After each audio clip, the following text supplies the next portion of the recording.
Buonasera e benvenuti al TG Sicilia. Subito le notizie principali di oggi. Paternò arriva l'ordinanza di sgombero di Ciappe Bianche, la baraccopoli dove vivono migliaia di extracomunitari che lavorano nei campi. Ora temono di finire per strada. Incendiata a Gela una lussuosa villa con piscina confiscata alla mafia. Doveva diventare un centro di recupero per tossicodipendenti. Il procuratore di Gela: è una sfida, reagiremo. A Catania un uomo picchiato e minacciato di morte per un debito di 3.000 euro legato alla droga. 2 arresti. Palermo, niente patteggiamento per l'ex preside della scuola Falcone dello Zen e per il suo vice. I due sono accusati di corruzione e peculato per la gestione dei fondi europei destinati ai progetti per gli studenti. Catania, dai pasti caldi all'assistenza sanitaria, all'Help Center della Caritas si prende cura di quanti sono rimasti indietro. Tanti sono italiani, i nuovi poveri. Giornata delle malattie rare al TG Sicilia, la storia di una madre palermitana costretta da 10 anni a viaggi della speranza fuori dalla nostra regione per le cure alla sua bimba, con costi insostenibili. Calcio, il Catania ritrova la vittoria e approda in finale di Coppa Italia in Serie C. Cicerelli e Castellini firmano il 2-0 sul Rimini.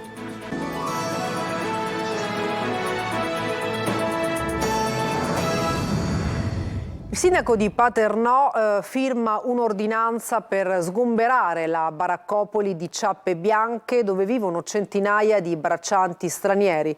Il primo cittadino spiega: non si può vivere in condizioni disumane, ma gli extracomunitari hanno adesso paura di finire per strada. Emanuela Corsi. Dove vive? Vieni qua, vieni qua. Vieni qua. Lui si chiama Radwan, ha 25 anni e arriva dal Marocco, come la maggior parte delle persone che vivono nella baraccopoli di Paternò, dove siamo tornati con le nostre telecamere. Così qua, no bello. E qua non mangiare, no doccia. Ci mostra quella che ancora per poco sarà la sua casa. Il sindaco Naso, infatti, con un'ordinanza ha disposto lo sgombero di tutta l'area. Perché polizia tutti goi?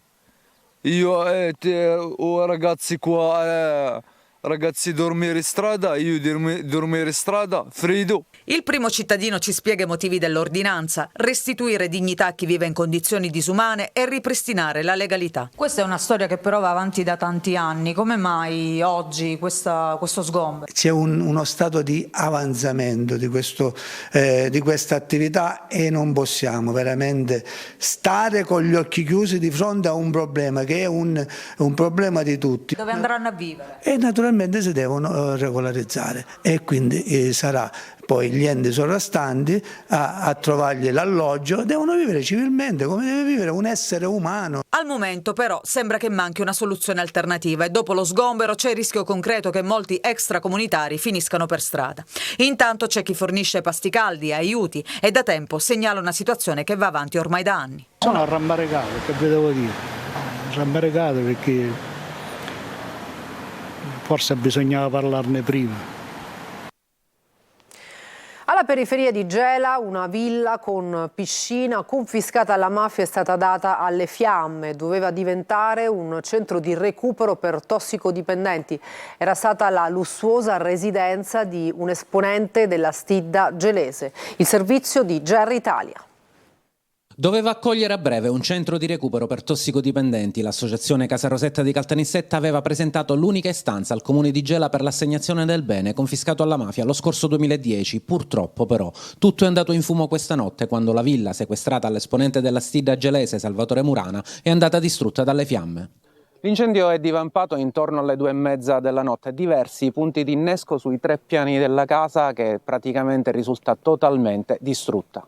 Lo stabile, suddiviso su 3 livelli con una piscina circondata da un florido giardino, è andato totalmente distrutto. Chiara, secondo gli inquirenti, la matrice dolosa del gesto. L'immobile sequestrato al boss era stato già assegnato a Casa Rosetta, che avrebbe dovuto realizzare nelle prossime settimane qui un centro per recupero di tossicodipendenti.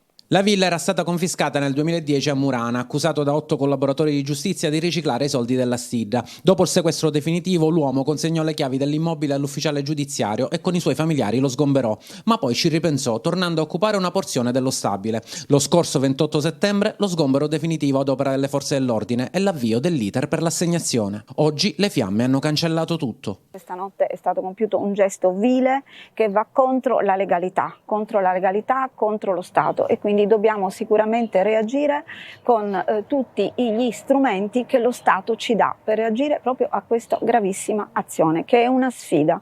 E faremo di tutto affinché siano assicurati alla giustizia i colpevoli e affinché soprattutto questo bene possa tornare nella disponibilità concreta dello Stato. Ferma condanna anche da parte del sindaco di Gela. Noi continuiamo, come sempre, nell'impegno incessante, continuo, senza indietreggiare, perché lo Stato c'è, è presente in tutte le sue articolazioni e vogliamo continuare in questa direzione.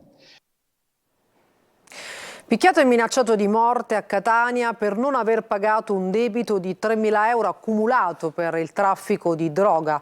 La squadra mobile arresta 2 persone, a incastrarle i sistemi di videosorveglianza. Roberta Lunghi.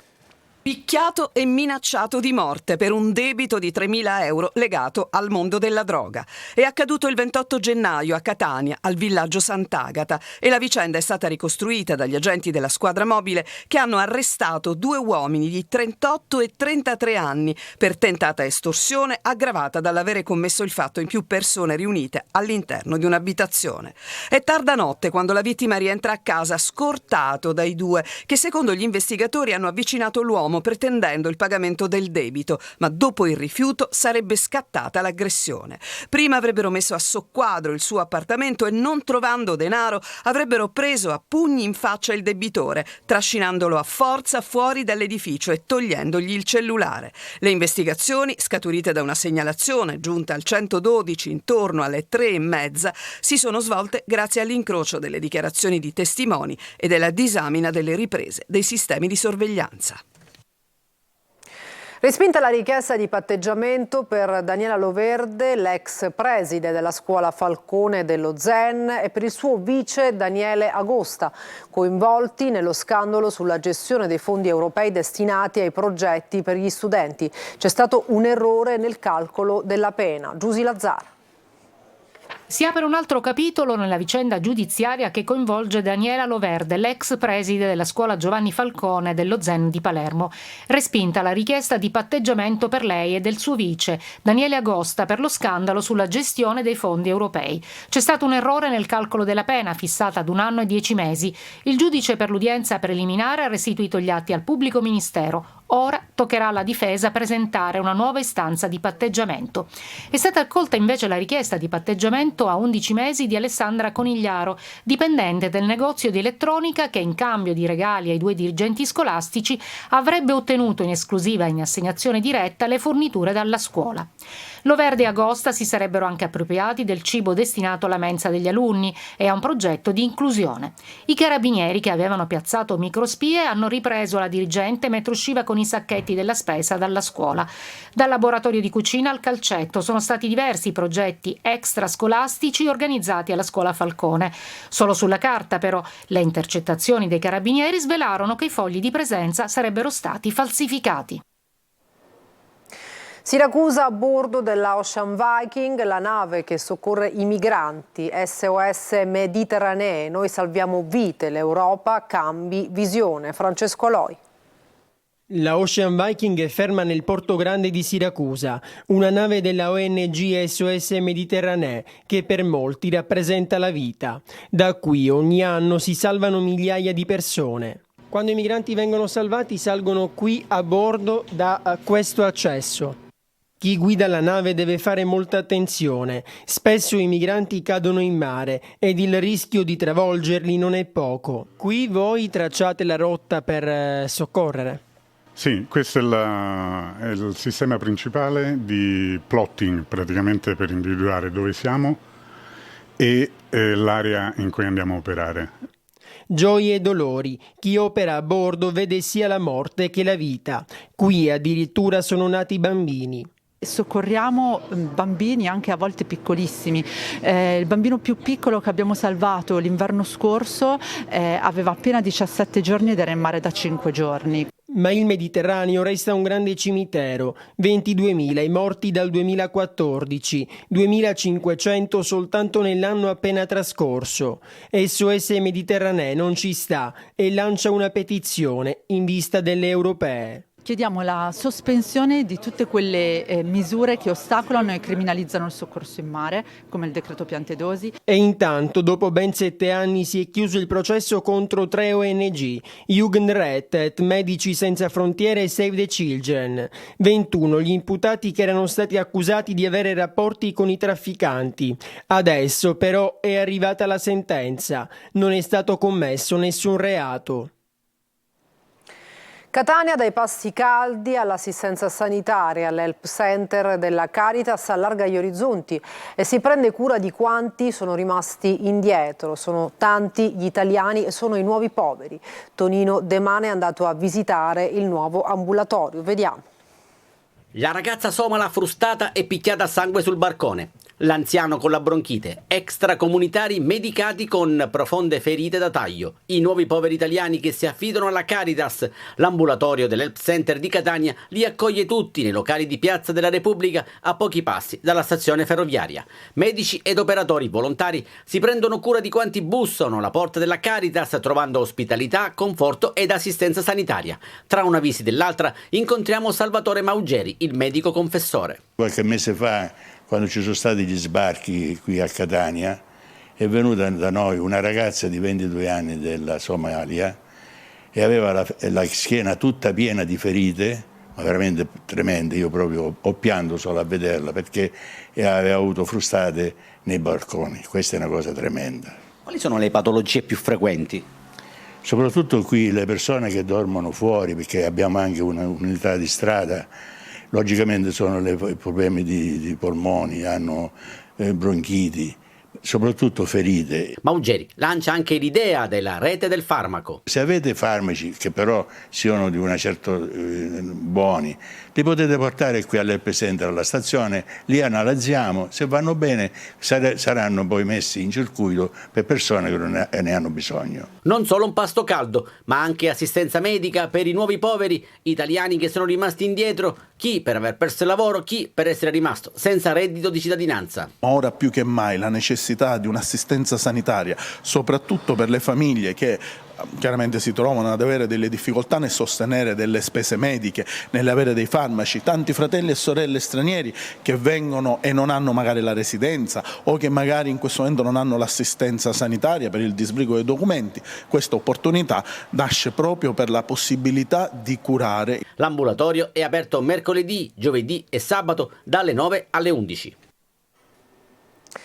I familiari di una donna di 56 anni di Niscemin, provincia di Caltanissetta, morta il 21 febbraio all'ospedale di Vittoria nel Ragusano, hanno presentato un esposto ai carabinieri di Vittoria perché si faccia luce sul decesso. Per 2 volte nell'arco di 24 ore i familiari hanno portato la paziente all'ospedale di Caltagirone per forti dolori intestinali e per 2 volte è stata rimandata a casa. Quindi la corsa al pronto soccorso di Vittoria, dopo un TAC dagli esiti allarmanti, è stata sottoposta a un intervento chirurgico. Il giorno dopo è morta. Nella giornata sulle malattie rare, una madre palermitana racconta la sua lotta che dura da 10 anni per garantire assistenza e cure alla sua bambina, impossibili in Sicilia per la mancanza di reparti specializzati. Da qui un calvario fatto di viaggi della speranza e di costi insostenibili. Roberta Lunghi. Essere una mamma è una grande responsabilità, significa dare tutto ciò che hai, il tuo cuore, le tue forze, le tue energie, la tua grinta, il tuo amore Non è facile raccontare la propria storia. Cira Maniscalco è una mamma palermitana che lotta da 10 anni per la salute della sua bambina, affetta dall'Arnold Chiari e da siringomielia, sindromi neurologiche che investono il sistema muscolo-scheletrico.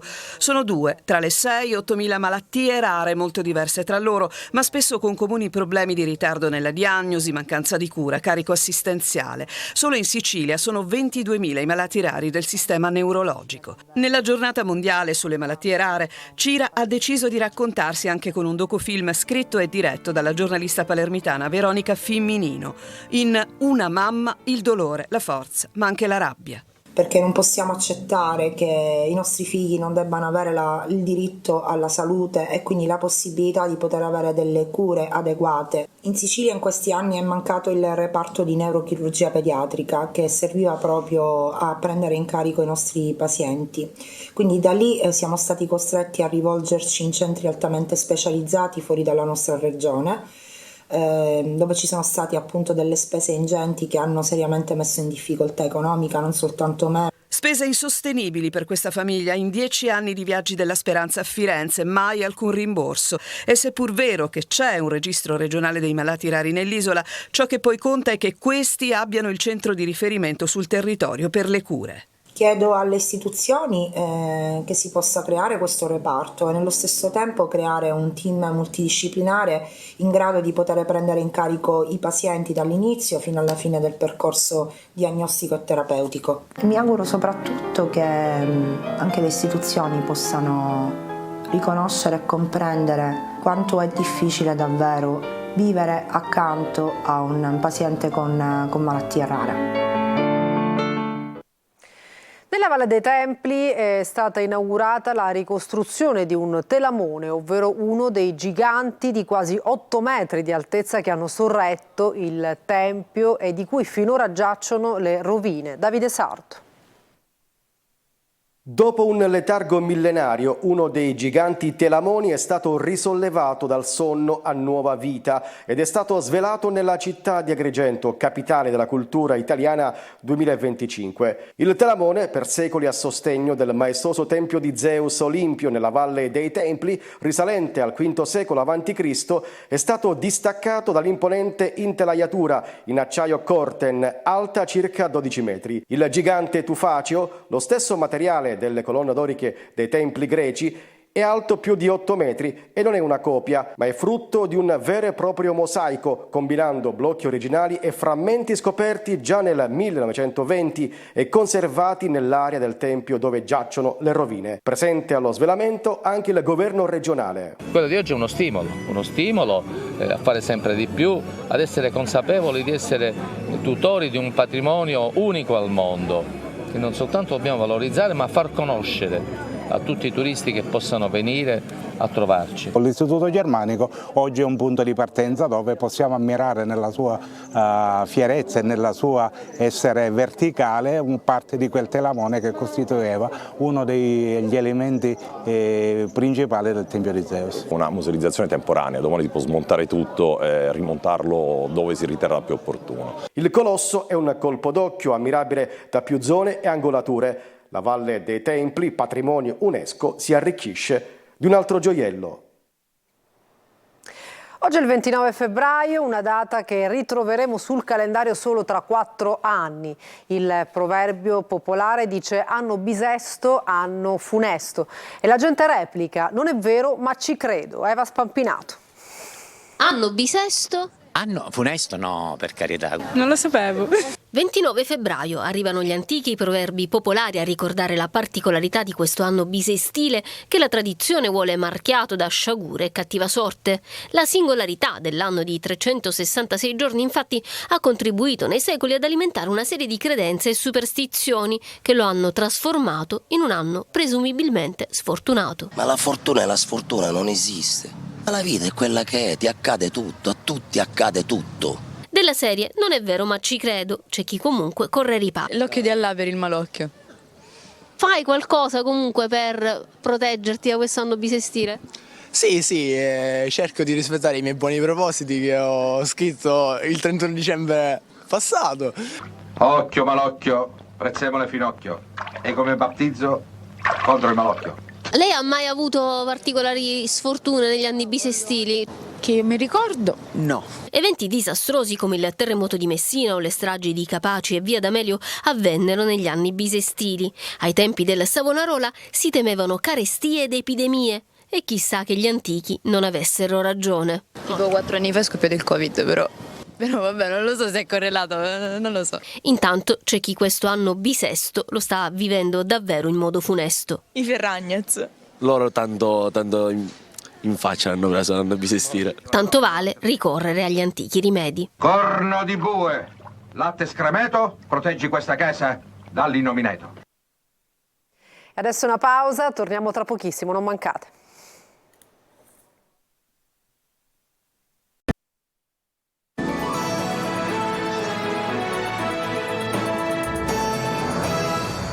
Siamo al calcio, notte magica per il Catania che batte il Rimini e va in finale di Coppa Italia aprendosi la strada per la fase nazionale dei play-off. Tonino De Mano. Minuto 85, una palla vagante arriva sui piedi di Castellini che non ci pensa due volte e scarica un sinistro all'angolino. Catania 2, Rimini 0. È il gol della liberazione e della qualificazione alla finalissima di Coppa Italia di Serie C e che apre un'autostrada verso la fase nazionale dei playoff. Sarà il Padova a contendere il trofeo ai rossazzurri in un doppio confronto, 19 marzo a Leuganeo, il 2 aprile in Sicilia, che stuzzica già la fantasia dei tifosi.